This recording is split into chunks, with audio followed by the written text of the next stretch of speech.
है बजट के बारे में। आपको पता है कि अभी रिसेंट में 1 फरवरी को निर्मला सीतारमण जी, जो कि अभी देश के फाइनेंस मिनिस्टर है, तो उनके द्वारा बजट पेश किया गया था। नॉमिनल जीडीपी 10.5% एंड इन्फ्लेशन होगा 4%, देन रियल जीडीपी ग्रोथ होगा 6.5%। एक्सीडेंट भुवनेश्वर में हुआ था, जो 3 ट्रेन कोलैप्स कर गए थे एक साथ। 250 peoples were died and lost their life 2024-25 में। इंटरिम बजट जिसको हम लोग बोलते हैं, इसमें सबसे ज़्यादा बात किया गया है कैपिटल एक्सपेंडिचर के बारे में। High traffic density corridor. So friend, capital expenditure को हम लोग कैपेक्स भी बोलते हैं। इन शॉर्ट हम लोग इसकी बात करते हैं। एंड कैपिटल एक्सपेंडिचर में आ जाते हैं बड़े बड़े जो रेलवेज में प्रोजेक्ट बनते हैं, पुल हो गए, बड़े ब्रिजेस हो गए, बिल्डिंग्स बन गए, तो गवर्नमेंट इन पे खर्च करते हैं। इसको हम लोग कैपिटल एक्सपेंडिचर बोलते हैं। And last year government 10 trillion इस पे बजट ये की थी, जिसमें से 9.25 ट्रिलियन ही खर्च हुआ था, मतलब पूरा बजट भी इसमें नहीं लगा था। तो अभी इस बार बजट इसको बढ़ा दिया गया है एंड इसको बढ़ाकर 11.11 ट्रिलियन कर दिया गया है। तो गवर्नमेंट कैपिटल एक्सपेंडिचर पर बहुत फोकस कर रही है। वो इसलिए फोकस कर रही है क्योंकि कैपिटल एक्सपेंडिचर से गवर्नमेंट को रेवेन्यू भी जनरेट होगा एंड बहुत सारे एम्प्लॉयमेंट जनरेट होंगे एंड इकोनॉमिक ग्रोथ भी होगा। तो गवर्नमेंट इस पे बहुत ज़्यादा फोकस किए इस बार के बजट में, कैपिटल एक्सपेंडिचर पे। ओके, आपको पूरे एग्रीकल्चर सेक्टर में, एजुकेशन सेक्टर में, हेल्थ केयर सेक्टर में एंड और भी बहुत सारे स्कीम्स जो गवर्नमेंट के हैं, उसमें गवर्नमेंट क्या क्या पेश किए, बजट कितना लास्ट ईयर बजट था, इस बार का कितना उसका बजट है। तो आज हम सारा चीज़ इस टॉपिक में डिस्कस करने वाले हैं। इनफैक्ट हम आपको सारा in fact economics point of view से मैं GDP, nominal GDP, real GDP के बारे में भी यहाँ पे डिस्कस करूँगा एंड आपको बेसिक टू एडवांस बताने का ट्राई करूँगा अपने channel Shivam Kumar India blog में। तो फ्रेंड्स, अभी सबसे पहले मैं ब्लॉग स्टार्ट करने से पहले मैं आप लोग को थैंक यू बोलना चाहता हूँ। Thank you so much for giving me support and I think आप लोग का ऐसा प्यार रहेगा एंड ऐसा सपोर्ट रहेगा तो लिटरली मेरे को भी कॉन्फिडेंस रहता है कि मैं कुछ कुछ नया नया कंटेंट बनाऊँ। सो गाइज, मेरा 500 सब्सक्राइबर क्रॉस हो गया एंड इसके लिए लिटरली दिल से मैं थैंक यू बोलना चाहता हूँ, because without your support I couldn't be cross even 100 subscriber also. But अभी मैं 500 क्रॉस कर चुका हूँ एंड ये माइलस्टोन अभी और भी ज़्यादा जाना है क्योंकि बहुत चीज़ अभी यूट्यूब पे काम करना है। जय हिंद दोस्तों, कैसे हैं आप सब लोग? होप आप लोग बहुत अच्छे होंगे। So guys, welcome back to my channel. My name is Shivam और शिवम कुमार इंडिया ब्लॉग में आपका बहुत बहुत स्वागत है। सो फ्रेंड्स, आज मैं जिस टॉपिक पे बात करने वाला हूँ ये है बजट के बारे में। आपको पता है कि अभी रिसेंट में 1 फरवरी को निर्मला सीतारमण जी, जो कि अभी देश के फाइनेंस मिनिस्टर है, तो उनके द्वारा बजट पेश किया गया था पार्लियामेंट में। तो आपको मैं एक बात बता देता हूँ, एवरी ईयर 1 फेब को जो बजट होता है हमारे देश का, वो पेश किया जाता है पार्लियामेंट में, जिसकी भी सरकार होती है। ठीक है, तो अभी बीजेपी की सरकार है, तो इसमें जो फाइनेंस मिनिस्टर है हमारी निर्मला सीतारमण जी, वो आपको पता है कि आप टीवी पे भी देखे होंगे, बहुत सारे न्यूज़ चैनल पे एक छोटा सा बैग टाइप की, वो रेड कलर का बैग होता है, उसमें सारा डिटेल रहता है कि बजट में क्या क्या होने वाला है इस बार, लाइक गवर्नमेंट का क्या क्या एक्सपेंडिचर है, क्या क्या इन्वेस्टमेंट होने वाला है, कहाँ कहाँ सेक्टर पे वो बजट, मतलब कितने बजट का होने वाला है। तो ये सारा डिटेल गवर्नमेंट के पास ऑलरेडी रहता है। ठीक है, तो आज हम इसी टॉपिक पे बात करने वाले हैं एंड आज हम ये भी बात करेंगे कि दो टाइप का बजट है। ठीक है, तो मैं अभी व्हाइट बोर्ड पे जाता हूँ, वहाँ पे आपको पूरा डिटेल बताऊंगा। लाइक अभी जो बजट आई है, जो इस बार 2024 में बजट पेश किया गया है, उसको हम लोग बोलते हैं एंट्रीम बजट। ठीक है, और फुल फ्लेज बजट है ना, वो अभी जून के महीने में आएगी, क्योंकि अभी लोकसभा का इलेक्शन आने वाला है। तो मतलब आप जब भी समझ लो कि जब भी इलेक्शन आती है ना, उससे पहले जो भी बजट पेश किया जाता है पार्लियामेंट में, वो होता है एंट्रीम बजट। तो अभी हम व्हाइट बोर्ड पे चल के उसके बारे में पूरे डिस्कस करते हैं। तो स्टे ट्यून। जब एंट्रीम बजट आती है ना, मतलब ये समझ लो कि उस टाइम इलेक्शन का टाइम आने वाला है। तो ये चीज़ है, आज हम इसी सिलसिले में बात करने वाले हैं। तो मैं बेसिक टू एडवांस आपको इसी channel Shivam Kumar India blog पे देने वाले हैं। तो होप आपको ये वीडियोस पसंद आएगा, give a thumbs up, like कर देना, सब्सक्राइब कर देना शिवम कुमार इंडिया ब्लॉग को।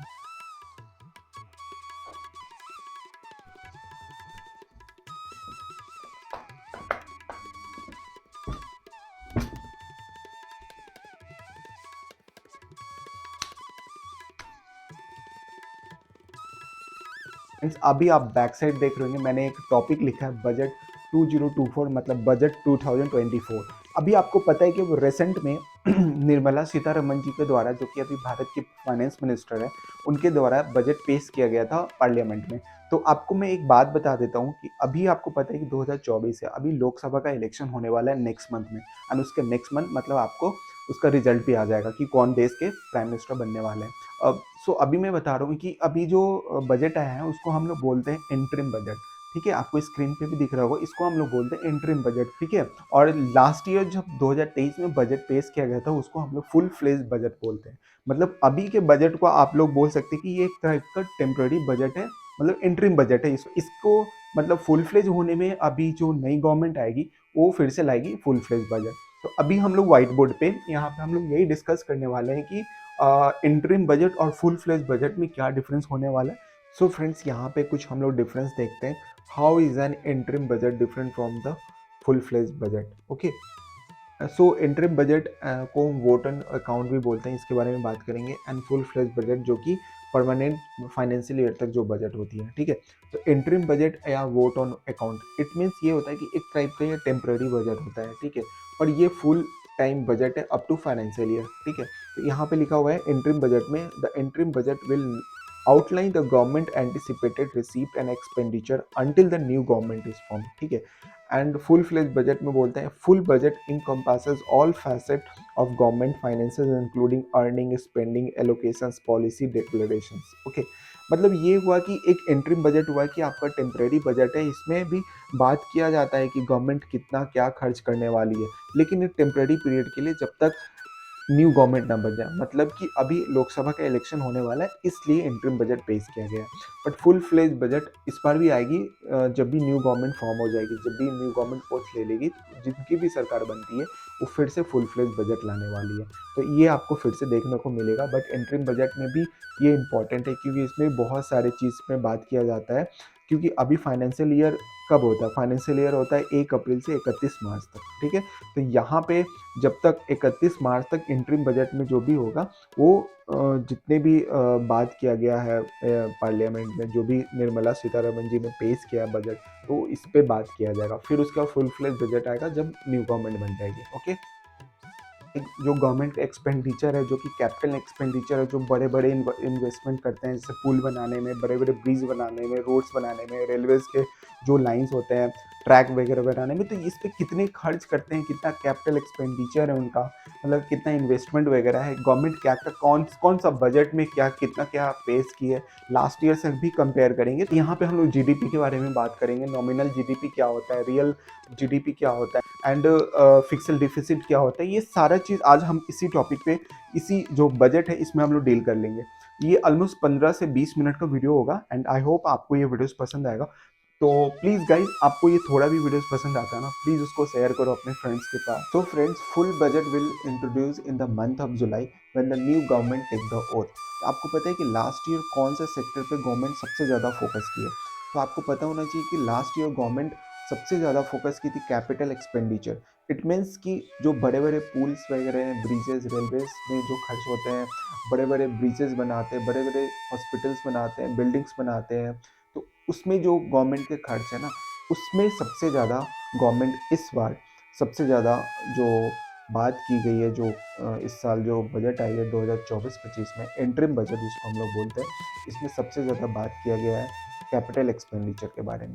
सो फ्रेंड्स, लास्ट ईयर जो गवर्नमेंट की जो बजट थी कैपिटल एक्सपेंडिचर पे, वो थी 10 trillion means 10 lakh crore rupees. And this year government introduce and उसको थोड़ा बढ़ाकर उसको कर दिया गया 11.11 ट्रिलियन मीन्स रुपीज़। इस बार का जो बजट है कैपिटल एक्सपेंडिचर में, जो भी गवर्नमेंट खर्च करने वाली है, लाइक रेलवेज में, पुल बनाने में, बड़े बड़े बिल्डिंग्स बनाने में, ब्रिजेस बनाने में, ये सारे सेक्टर में गवर्नमेंट लास्ट ईयर से 33% इस बार ज़्यादा कर रही है। तो फ्रेंड्स, आपको पता है कि गवर्नमेंट कैपिटल एक्सपेंडिचर पे इतना खर्च क्यों कर रही है? तो इससे गवर्नमेंट को भी फ़ायदा है एंड इससे जो इंडिया का जो इकोनॉमिक कंडीशन है वो भी अच्छा होगा। लाइक जो गवर्नमेंट कैपिटल एक्सपेंडिचर पे इतना अमाउंट खर्च कर रही है, इसका रीज़न यही है कि उससे एक एम्प्लॉयमेंट जनरेट होगा एंड इंडिया का इकोनॉमिक ग्रोथ भी बढ़ेगा। ठीक है। एंड आपको पता है कि जो भारत के फाइनेंस मिनिस्टर है निर्मला सीतारमन जी, उन्होंने अभी के बजट में भी बोला है कि लास्ट 4 ईयर्स में अभी जो कैपिटल एक्सपेंडिचर है ना 4 से 5 गुना बढ़ गया है, मतलब 4 to 5 टाइम्स इंक्रीज कर गया, हाइक पे है। तो ये एक इंडिया के लिए बहुत ही अच्छी बात है। तो ये सारे चीज़ बजट में बात किया गया था।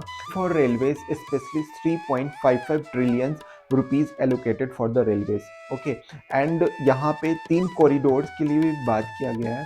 लाइक फर्स्ट कॉरिडोर है energy minerals and cement corridors, second corridor है port connectivity corridors and third corridor है हाई ट्रैफिक डेंसिटी कॉरिडोर्स। सबसे important finance minister Nirmala Sitharaman ji, उन्होंने ये भी बोला है कि मोर देन 40,000 जो भी नॉर्मल बोगीज है ना उसको वंदे भारत बोगीज में कन्वर्ट करेगी। जो इंडियन रेलवे से ट्रैवल करना चाहते हैं उनके लिए बहुत खुशखबरी है। एंड जितने भी रेल ब्लॉगर्स हैं उनके लिए भी बहुत अच्छी न्यूज़ है। वो अदर जो कोचेस जो बनेंगे 40,000 जो नॉर्मल ट्रेन कोचेस है उसको वंदे भारत में कन्वर्ट करेंगे, उनके लिए भी बहुत अच्छी बात है। फ्रेंड्स, यहाँ पर रेलवे सेफ्टीज़ के लिए भी बात करना चाहिए, क्योंकि लास्ट ईयर बहुत सारे रेलवेज़ के कॉलिजन्स हुए हैं, एक्सीडेंट हुए हैं। आपको पता है कि अभी बिहार में भी बहुत सारे ट्रेन डिरेल हो गए थे बिहार में भी। एंड सबसे ज़्यादा एंड अभी तक का हिस्ट्री रिकॉर्ड है कि सबसे बड़ा एक्सीडेंट भुवनेश्वर में हुआ था, जो 3 ट्रेन कोलैप्स कर गए थे एक साथ, जिसमें more than 300 more than 250 peoples were died and loss their life. मतलब दुख का चीज़ है एंड गवर्नमेंट को इस पर सोचना चाहिए, क्योंकि गवर्नमेंट सोच रही है कि मोर देन 40,000 जितने भी नॉर्मल बोगीज है ट्रेन के उसको कन्वर्ट कर देंगे वंदे भारत में। एंड आपको पता है कि वंदे भारत का क्या मेंटेनेंस एंड सब कुछ है। एंड उसकी स्पीड भी more than 130 kilometre assume, approximately more than 130 kilometre बोला जाता है ऑफिशियली। तो उसके लिए ट्रैक्स नहीं है एंड जिसकी वजह से हादसे होते रहते हैं बहुत सारे। एंड कुछ चीज़ें और गवर्नमेंट को इस चीज़ में रेलवेज़ में, स्पेशली रेलवेज़ में बहुत चीज़ अभी सही करना है। जितने भी ट्रेन के इंजन्स है ना उसके सुरक्षा कवच लगा है। लाइक कोई भी ट्रेन स्पीड में जा रही है उसी सेम ट्रैक पे बाई मिस्टेक कोई और गाड़ी आ रही है, ट्रेन आ रही है, तो उसमें सेंसर लगा रहता है एंड उसको इंडिकेट करके वो ऑटोमेटिक ब्रेक ले लेगा।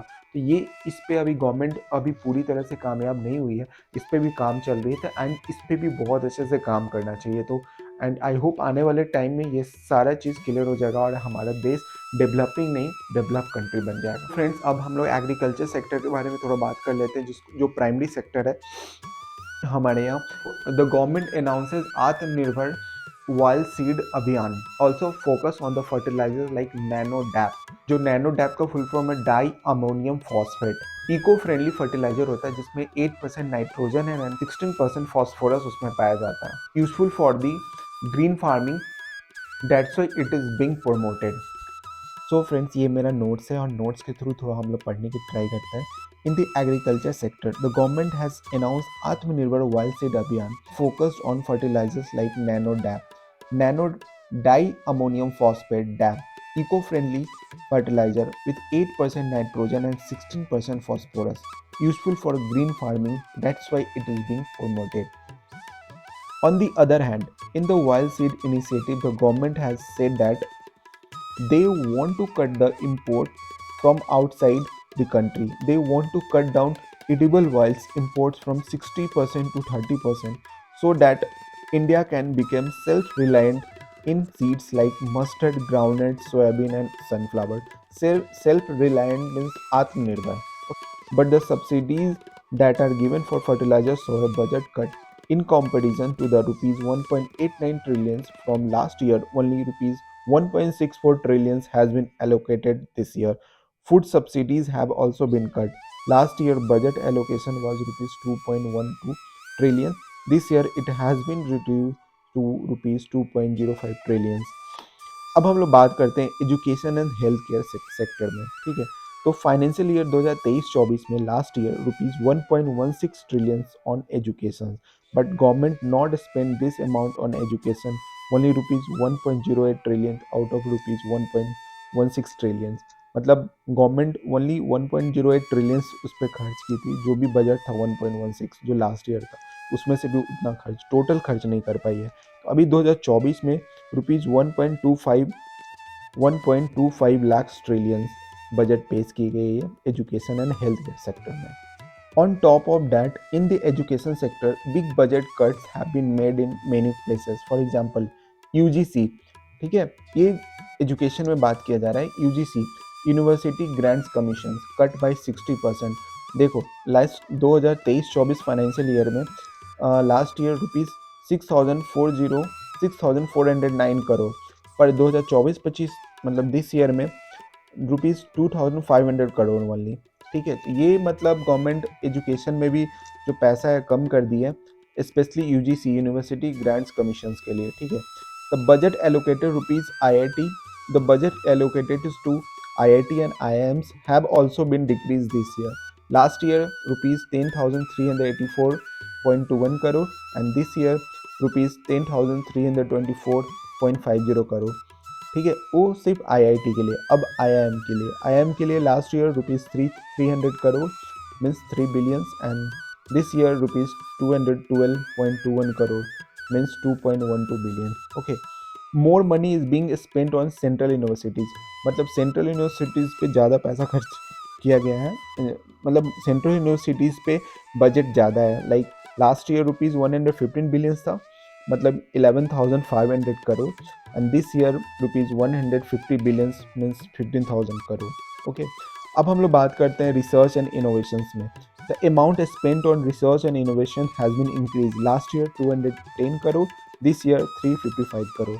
हेल्थ केयर सेक्टर में last year rupees 89,000 crore, this year rupees 90,000 crore. 2 initiative लिया गया था हेल्थ केयर में इस बार, जो भी 2 इनिशिएटिव लिया गया है इस बार के बजट में. एक तो आयुष्मान भारत एक्सपेंड करने के लिए बात किया गया एंड सर्वाइकल कैंसर वैक्सीन के लिए प्रमोशन एंड उसके वैक्सीन देने के लिए बात किया गया. ठीक है, अब हम लोग बात करते हैं हाउसिंग पे. प्रधानमंत्री आवास योजना, जिसमें जितने भी गरीब घर के लोग हैं उनको, जितने भी गरीब लोग हैं उनको अपना आवास मतलब उनका अपना घर देने की बात किया गया. लास्ट ईयर इसमें जो बजट था वो तो 79,590 करोड़, पर this year rupees 80,671 crore.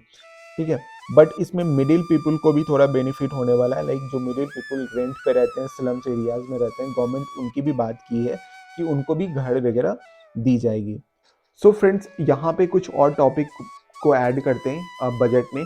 Like आपको पता है कि जो जीडीपी है, ग्रॉस डोमेस्टिक प्रोडक्ट, ठीक है, एंड इसमें हम लोग बात करने वाले कि नॉमिनल जीडीपी क्या होता है, रियल जीडीपी क्या होता है, इन्फ्लेशन क्या होता है एंड जो रियल ग्रोथ जीडीपी है, इसके बारे में अभी हम लोग बात करने वाले हैं एंड आपको सारा डिटेल बताने वाले. तो स्टे ट्यून्ड. इंडिया का real GDP growth financial year 2023-24 में 7.3% है.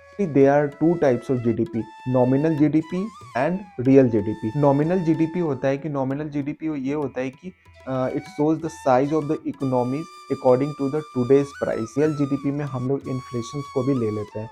तो ये दो डिफरेंस हुआ एंड आपको मैं एग्जांपल एंड उसको मैं न्यूमेरिकली आपको समझाने का भी ट्राई करूँगा. So friends, suppose date nominal GDP 15% है एंड इन्फ्लेशन 10% है, देन रियल जीडीपी ग्रोथ होगा 15 माइनस 10, मतलब nominal GDP minus real GDP means 5% उसका रियल जीडीपी ग्रोथ होगा. तो ये एक डिफरेंस है nominal GDP and real GDP में. Okay friends, in the financial year 2022 से 2023 में हम लोग देखेंगे कि nominal GDP and real GDP क्या होता है. So friends, in the financial year 2022 to 2023, nominal GDP 10.5% and inflation होगा 4%. Then real GDP growth होगा 6.5%. Okay. So friend, that's all from today's videos. I hope आपको ये वीडियोस पसंद आया होगा give a thumbs up, like कर देना, subscribe कर देना शिवम कुमार इंडिया ब्लॉग को. एंड फ्रेंड्स, मैं एक बात बोलना चाहता हूँ कि मेरा जो कंटेंट है ना, थोड़ा मतलब अलग कंटेंट आ जाता है बीच बीच में. लाइक मैं ट्रैवल, फूड या फिर डेली ब्लॉगिंग भी करता हूँ. तो मेरा जो चैनल है इस टाइप का ही आपको मिलेगा अभी, वर्सेटाइल. एंड आने वाले टाइम में मैं इसको चेंज करने वाला हूँ, बट अभी मैं कंटिन्यू वीडियो इसी वजह से डाल रहा हूँ क्योंकि मैं चाह रहा हूँ मेरा चैनल मोनेटाइज हो जाए. और मेरे मोनेटाइजेशन का थोड़ा सा और पार्ट बाकी है. 2 स्टेप हो चुका है, 3 स्टेप होता है, 1 स्टेप और बाकी है इसमें. So actually I need all your support because without your support I couldn't be possible कि मैं इसके आगे भी पहुंच जाऊं, बिकॉज आपके सपोर्ट के बिना ये पॉसिबल नहीं है। आई नो मेरा कंटेंट अभी बहुत अप टू मार्क नहीं रहता, बहुत अच्छा नहीं रहता, but I will try my best कि आने वाले टाइम में मैं कुछ और भी अच्छे से कंटेंट दूँ। एंड जो भी स्टडी ब्लॉग है, मैं उस पर कुछ और भी सोच रहा हूँ कि मैं कुछ स्टडी ब्लॉग लाइक जो वाइट बोर्ड है, मैं और भी कुछ चेंज करना चाहता हूँ और स्टडी ब्लॉग में परफेक्ट डालना चाहता हूँ। बट मैं अभी छोटा छोटा टॉपिक उठा के अपने चैनल पे देता हूँ। सो आई थिंक किसी का भी थोड़ा भी हेल्प होगा, आई थिंक मेरे लिए बहुत बेनिफिट होगा। मैं चाहता हूँ कि अपने यूट्यूब चैनल को कंटिन्यू ग्रो करूँ। So please guys, I need all your support. Please please मुझे सपोर्ट करो। वीडियोस पसंद आता है तो उसको लाइक कर देना। चैनल सब्सक्राइब नहीं किया तो शिवम कुमार इंडिया ब्लॉग को प्लीज़ सब्सक्राइब कर लेना। नोटिफिकेशन बेल जरूर प्रेस कर देना, सो दैट जो भी अपकमिंग ब्लॉग होगा मेरा, वो आप लोग को मिल जाएगा। आई होप आपको ये पूरा कंटेंट बहुत अच्छे से पसंद आया होगा, लिटरली पसंद आया होगा तो प्लीज़ उसको लाइक कर देना। चैनल सब्सक्राइब नहीं किया तो शिवम कुमार इंडिया ब्लॉग को प्लीज़ सब्सक्राइब कर देना। एंड सबसे मोस्ट इंपॉर्टेंट, अपना एंड अपने पूरे फैमिली का बहुत केयर करो। Bye, take care, good night, जय हिंद।